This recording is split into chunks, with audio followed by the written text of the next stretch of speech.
Hello बच्चों, कल आप लोगों को एक क्वेश्चन दिया था ट्रायल बैलेंस का, जिसमें ट्रायल बैलेंस बनाना था।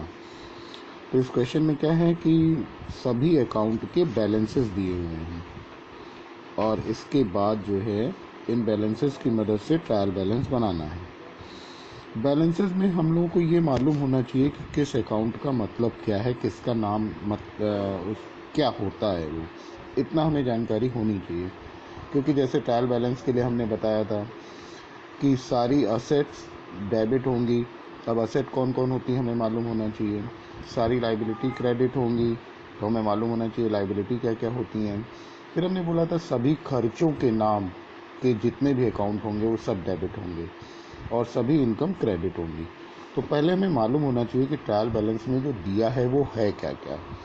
पहला जैसे लिखा हुआ है ओपनिंग स्टॉक। ओपनिंग स्टॉक होता है पिछले साल का बचा हुआ माल जो इस साल की शुरुआत में ही हमें मिल गया, तो ये संपत्ति होता है, डेबिट में होगा।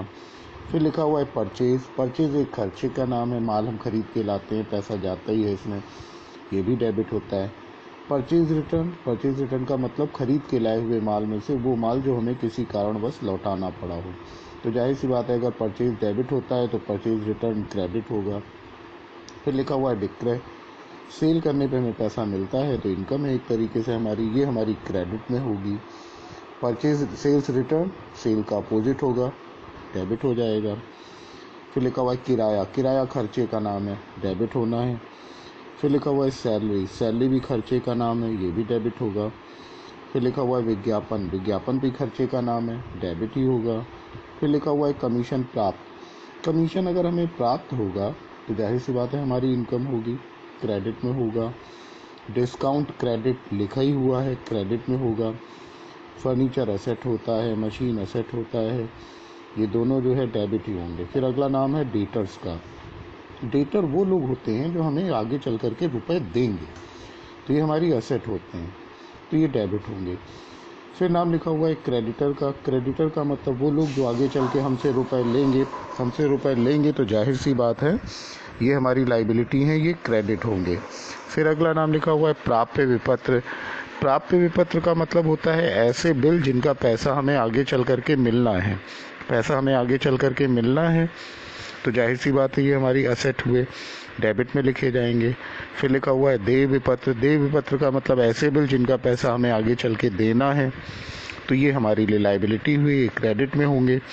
रोकड़ शेष। रोकड़ शेष का मतलब हमारे पास कैश कितना है, तो जो कैश हमारे पास है वो असेट ही है, जाहिर सी बात है ये हमारा डेबिट में ही होगा। फिर लिखा हुआ है बैंक ओवरड्राफ्ट। बैंक ओवरड्राफ्ट का मतलब होता है बैंक में हमारा जितना पैसा जमा है उससे ज़्यादा हमने निकाल लिया, तो जाहिर सी बात है बैंक ओवरड्राफ्ट अगर हो गया है तो हमें तुरंत ही इसका पैसा देना भी पड़ेगा। फिर लिखा हुआ है interest on overdraft. Interest on overdraft, अब उस जो हमने ज़्यादा पैसा निकाल लिया था उस पर हमें ब्याज देना पड़ेगा, वो हमारा खर्चा है, तो ये डेबिट होगा। फिर लिखा हुआ है कैपिटल। कैपिटल वो पैसा होता है जो कोई व्यक्ति लगाता है किसी व्यवसाय को शुरू करने में, तो व्यवसाय की ये जिम्मेदारी होती है कि आगे चल करके वो उस पैसे को लौटाए, तो ये हमारी लाइबिलिटी होता है, तो इसका बैलेंस क्रेडिट बैलेंस होगा। आहरण ड्राइंग्स। कैपिटल का अपोजिट होता है, मालिक जो पैसा निकाल लेता है उस पैसे को ड्राइंग्स कहते हैं, जो अपने निजी काम के लिए निकाल लेता है, तो ये डेबिट होगा। फिर लिखा हुआ है इनपुट सीजीएसटी एसजीएसटी। अब की बार से तुम लोगों के सिलेबस में जीएसटी इंक्लूड कर दिया गया है। जीएसटी दो तरह की होती है, एक केंद्र सरकार की, एक राज्य सरकार की। तो एक होता है सीजीएसटी, एक होता है एसजीएसटी। फिर जीएसटी जब हम कुछ खरीद के लाते हैं तो हमें दे के आना पड़ता है, पेमेंट करके आना पड़ता है, खर्चा होता है हमारा।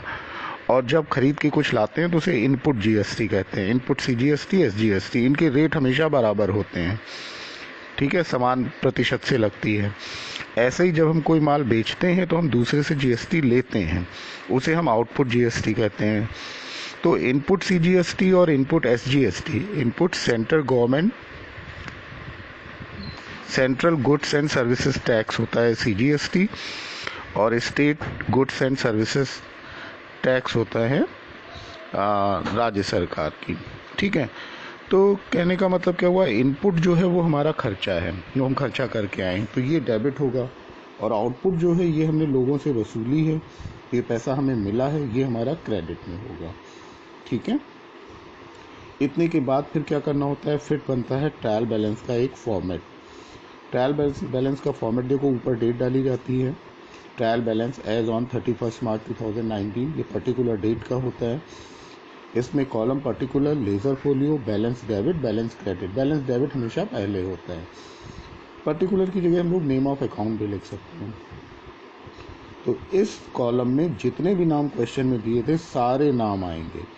फिर इनका अमाउंट तुम्हें अकल लगा करके लिखना है, कहाँ लिखना है। तो देखो इन्होंने क्या किया, ओपनिंग स्टॉक परचेज डेबिट में लिखा हुआ है, परचेज रिटर्न क्रेडिट में गया, सेल्स क्रेडिट में गया, सेल्स रिटर्न डेबिट में आ गई। रेंट खर्चे का नाम है, डेबिट में है। सैलरी डेबिट में है, एडवर्टीजमेंट डेबिट में है। बैंक ओवरड्राफ्ट बताया था, लाइबिलिटी हमारी, पैसा देना पड़ेगा आगे चल के, क्रेडिट में। कमीशन रिसीव्ड क्रेडिट में, डिस्काउंट के आगे क्रेडिट लिखा ही हुआ था। फिर फर्नीचर, मशीनरी, डेटर्स, ये तीनों असेट थे, डेबिट में आ गए। क्रेडिटर्स क्रेडिट में आ गया। बिल्स रिसीवेबल हमारा असेट था क्योंकि आगे चल के हमें पैसा मिलना है, डेबिट में लिखा हुआ है। बिल्स पेएबल हमारी लाइबिलिटी था, पेमेंट करना है, क्रेडिट में लिखा था। कैश इन हैंड हमारा डेबिट में लिखा हुआ है। फिर इन्होंने क्या किया है, कैश इन हैंड को इन्होंने डेबिट में, इन्होंने बैंक ओवरड्राफ्ट को डेबिट में लिखा हुआ है। ये हमें लगता गलत है, ये बैंक ओवरड्राफ्ट डेबिट में नहीं आएगा, ये इंटरेस्ट ऑन बैंक ओवरड्राफ्ट होगा। हाँ, ये इन्होंने गलत लिखा हुआ है, ठीक है। Interest on bank overdraft debit में आएगा, ये अमाउंट गलत है। कैपिटल 50,000 लिखी हुई है, ड्राइंग डेबिट में लिखा हुआ है। Input drawing, input CGST, input SGST debit में लिखी हुई है। आउटपुट CGST और आउटपुट SGST क्रेडिट में लिखी हुई है। बैंक ओवरड्राफ्ट वाला अमाउंट जरा थोड़ा गलत लग रहा है। बैंक ओवरड्राफ्ट इनका कितने का था, 10,000 का, ये क्रेडिट में लिखा जाएगा।